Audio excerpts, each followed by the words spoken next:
ಸಣ್ಣ ಪುಟ್ಟ ಕಾರಣಕ್ಕೂ ಮುಖಂಡರ ಮೇಲೆ ಅಟ್ರಾಸಿಟಿ ದಾಖಲಾಗ್ತಾ ಇದೆ.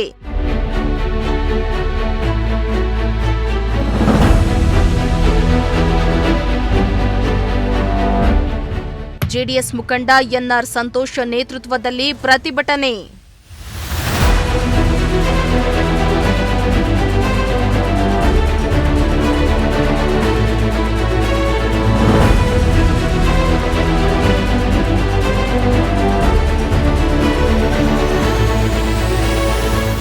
ಸಣ್ಣ ಪುಟ್ಟ ಕಾರಣಕ್ಕೆ ವಿವಿಧ ವರ್ಗಗಳ ಸಮುದಾಯಗಳ ಮುಖಂಡರ ಮೇಲೆ ಅಟ್ರಾಸಿಟಿ ಪ್ರಕರಣ ದಾಖಲಿಸಿ ತೊಂದರೆಯನ್ನ ನೀಡಲಾಗ್ತಾ ಇದೆ ಎಂದು ಆರೋಪಿಸಿ ಜೆಡಿಎಸ್ ಮುಖಂಡ ಎನ್ಆರ್ ಸಂತೋಷ್ ನೇತೃತ್ವದಲ್ಲಿ ಪ್ರತಿಭಟನೆಯನ್ನ ನಡೆಸಲಾಯಿತು.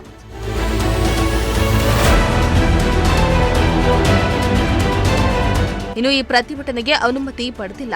ಜೊತೆಗೆ ಶೀಘ್ರದಲ್ಲಿಯೇ ಹಾಸನಾಂಬೆ ಉತ್ಸವ ಆರಂಭವಾಗ್ತಾ ಇದೆ. ಹಾಗಾಗಿ ಸಾಮೂಹಿಕ ಪ್ರತಿಭಟನೆಗೆ ಅವಕಾಶ ನೀಡುವುದಿಲ್ಲ ಎಂದು ಪೊಲೀಸರು ತಿಳಿಸಿದ್ದಾರೆ. ಇನ್ನು ಇದೇ ವಿಚಾರ ಸಂತೋಷ್ ಮತ್ತು ಪೊಲೀಸರ ನಡುವೆ ವಾಗ್ವಾದ ಹಾಗೂ ಮಾತಿನ ಚಕಮಕಿಗೆ ಕಾರಣವಾಯಿತು. ಇದರಿಂದ ಕೆಲ ಹೊತ್ತು ಬಿಗುವಿನ ವಾತಾವರಣ ನಿರ್ಮಾಣ ಆಗಿತ್ತು. ಆದರೂ ಪಟ್ಟು ಸಡಿಲಿಸದ ಪೊಲೀಸರು ಶಾಮಿಯಾನ ಮತ್ತು ಕುರ್ಚಿಗಳನ್ನು ತೆರವುಗೊಳಿಸಿದ್ರು.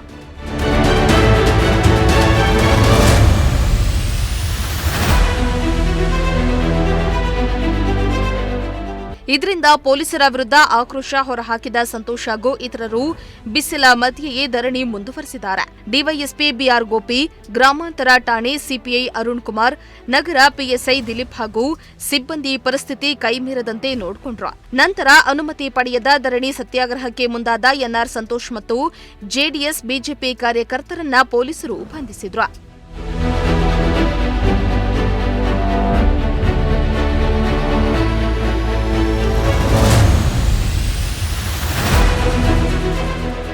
ಇನ್ನು ಈ ವೇಳೆ ಮಾತನಾಡಿದ ಸಂತೋಷ, ತಾಲೂಕಿನಲ್ಲಿ ಬಡ ಜನರಿಗೆ ಸ್ವಾತಂತ್ರ್ಯ ಇಲ್ಲದಂತಾಗಿದೆ. ಸಣ್ಣ ಪುಟ್ಟ ಅಸಮಾಧಾನ ಹೊರ ಹಾಕಿದವರ ಮೇಲೆ ದಲಿತ ದೌರ್ಜನ್ಯ ಪ್ರಕರಣ ದಾಖಲು ಮಾಡಲಾಗ್ತಾ ಇದೆ. ರಾಜಕೀಯ ಒತ್ತಡದಿಂದ ಕೇಸು ದಾಖಲಿಸಿ ಪೊಲೀಸರು ತೊಂದರೆಯನ್ನ ನೀಡುತ್ತಿದ್ದಾರೆ. ಅಲ್ಲಿಯವರೆಗೂ ಉಪವಾಸ ಸತ್ಯಾಗ್ರಹ ನಡೆಸುವುದಾಗಿ ಎಚ್ಚರಿಸಿದ್ರು. ಪೊಲೀಸರು ನನ್ನನ್ನ ಬಂಧಿಸಿ ಜೈಲಿಗೆ ಹಾಕಿದ್ರೂ ಹೋರಾಟವನ್ನ ನಿಲ್ಲಿಸುವುದಿಲ್ಲ ಎಂದಿದ್ದಾರೆ.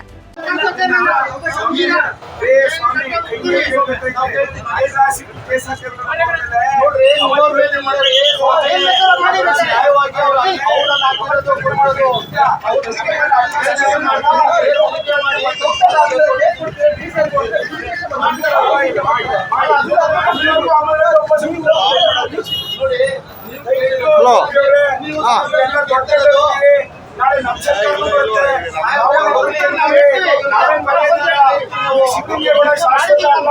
ಕಾಂಗ್ರೆಸ್ ಪಕ್ಷ ಶಾಶ್ವತ ಅಲ್ಲ.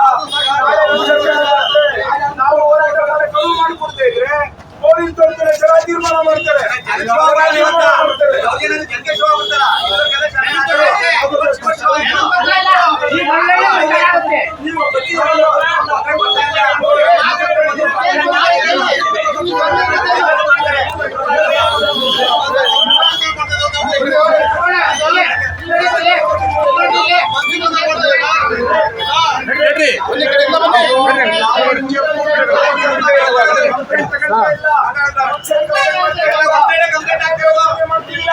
ನಮ್ಮ ಕಾರ್ಯಕರ್ತರ ಮೇಲೆ ದೌರ್ಜನ್ಯ ಮಾಡ್ತಾ ಇದ್ದೀರಾ, ಅಟ್ರಾಸಿಟಿ ಕೇಸ್ ದಾಖಲು ಮಾಡ್ತಾ ಇದ್ದೀರಾ, ಒಬ್ಬ ಚುನಾಯಿತ ಪ್ರತಿನಿಧಿನ ಊರು ಬಿಡಿಸಿದ್ದೀರಾ.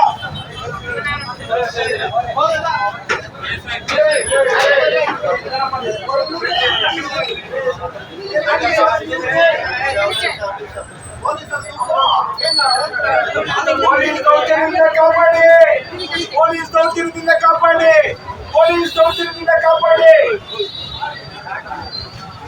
ಪೊಲೀಸ್ನವರೆಲ್ಲ ದೊಡ್ಡವರು, ನಾವು ಬಹಳ ಸಣ್ಣ ಜನ, ನಾವು ಬಹಳ ಸಣ್ಣ ಜನ. ದಯಮಾಡಿ ಈ ಸಂವಿಧಾನದಲ್ಲಿರ್ತಕ್ಕಂಥ ಹಕ್ಕನ್ನ ನಮಗೆ ಕೊಡಿ, ಬದುಕೋ ಹಕ್ಕನ್ನ ಕೊಡಿ, ವಾಪಸೋದನ್ನ ಕಿತ್ಕೋಬೇಡಿ, ಹೋರಾಟದ ಹಕ್ಕನ್ನ ಹೆಚ್ಚಿಬಿಡ್ಬೇಡಿ. ದಯಮಾಡಿ ನಮ್ಮ ಹಕ್ಕನ್ನ ನಮಗೆ ಕೊಡಿ.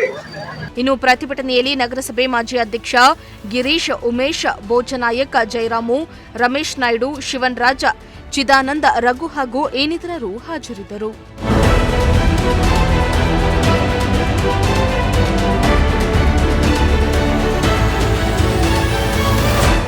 MD Nasar, Prajashakti TV, Arsikere.